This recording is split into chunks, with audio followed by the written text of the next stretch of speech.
first, we've done videos on both Harris and Trump's economic platforms in the past, but we thought we'd do an update on Trump because he's ditched some of his old policies and picked up some new ones, including getting Elon Musk to cut $2 trillion off the federal budget. Secondly, it's worth saying that we're going off what Trump has said he would do. In reality, it's at least possible that he ditches his more extreme policies once in office, or that Congress might block some of them. Anyway, let's start by taking a look at Trump's economic platform. Leaving aside his funky monetary policies, which Trump has sort of stopped talking about recently, Trump's economic policies can broadly be lumped into two buckets: more tariffs and less taxes. Let's start with more tariffs. Now, Trump loves tariffs, apparently because he thinks that they help to protect American manufacturers and reduce America's bilateral trade deficits. Accordingly, Trump has proposed a flat tariff on literally all imports coming into the US. Most of the time, Trump says that this will be set at 10%, but more recently he suggested maybe bringing it up to 20%, and at a recent speech at the Economic Club of Chicago, he even suggested it could go to 50%. Trump has also proposed a steeper flat tariff on Chinese imports. The precise rate for that tariff is unclear. Trump has said at various points that it will be 50, 60, or even higher than 60%. Trump has also said that he wants to expand Biden's new tariffs on Chinese imports related to the energy transition. For instance, he wants to double the current tariff rate on Chinese EVs from 100% to 200%. Let's move on to the less taxes half of this though. Trump likes less taxes, both because he thinks that low tax and because, well, they're popular. Specifically, Trump has said that he wants to extend the 2017 Tax Cuts and Jobs Act, which is due to expire at the end of 2025. And he's also floated reducing corporation tax to either 20 or 15%, having cut it from 35% to 21% in his first term. Trump has even suggested scrapping income tax entirely and essentially replacing it with super high tariffs, an idea that he first floated in a meeting with congressional Republicans a few months ago, but one he's become increasingly keen on since, even repeating it on Joe Rogan recently. So what would all of this actually mean for the American economy? Well, there would be at least three big consequences: more inequality, more inflation, and more debt. Before we get into it, we should stress that this really isn't intended as an anti-Trump video. And as we said in the intro, it's possible, if not likely, that he ends up pursuing more old-school Republican policies once he gets into office.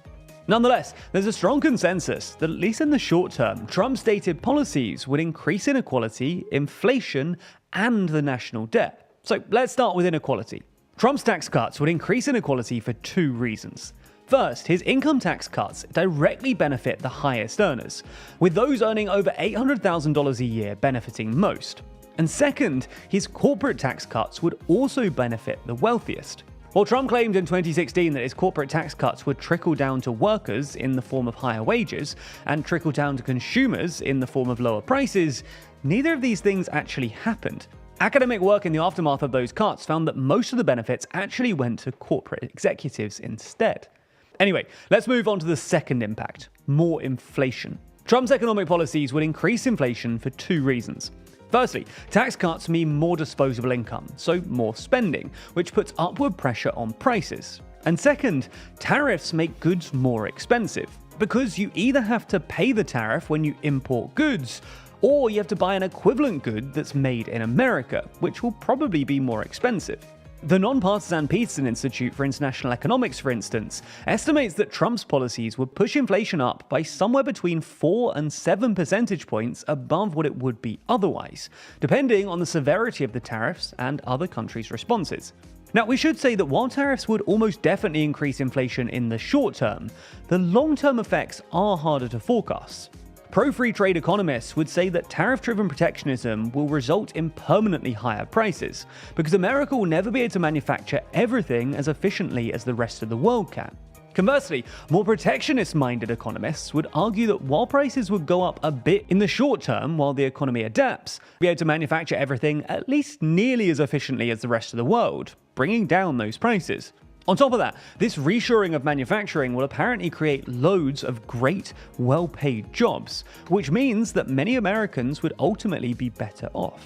Anyway, the final consequence of Trump's economic plans is more debt. America is already running a pretty large deficit on top of a pretty massive debt pile, and Trump's tax cuts would only make that worse, especially if Trump tries to ditch income tax entirely, because replacing income tax with tariffs would almost definitely be impossible. In 2023, the total value of American imports was about $3 trillion, while the total value of income taxes was about $2 trillion, which means that Trump would need at least a 67% average tariff on all imports to replace income tax. But this wouldn't work either, because as the tariff rate rises, the value and quantity of imports would fall. Again, analysis by the nonpartisan Committee for Responsible Federal Budget from late October found that Trump's policies would increase the debt by nearly $8 trillion through 2035, according to their central estimate. And that's nearly double the fiscal impact of Harris's proposed policies. Now, this is a massive number, and in practice would mean pushing the annual deficit from a bit over 6% of GDP, or nearly $2 trillion, where it currently sits, to nearly 10% of GDP, or about $3 trillion. Now, the big caveat worth mentioning here is that Trump said that Elon Musk would run a new Department of Government Efficiency, which would be responsible for trimming down the federal government. Now, Musk has claimed that he'd be able to cut $2 trillion off the roughly $7 trillion annual budget. But that wouldn't be easy. It would almost definitely require steep cuts to defense spending or benefit programs like Social Security. And history is riddled with politicians claiming that they cut the fat off government bureaucracy, only to realize that once they got into office, it's not a politically easy thing to do. But while Musk might struggle to trim $2 trillion from the federal budget,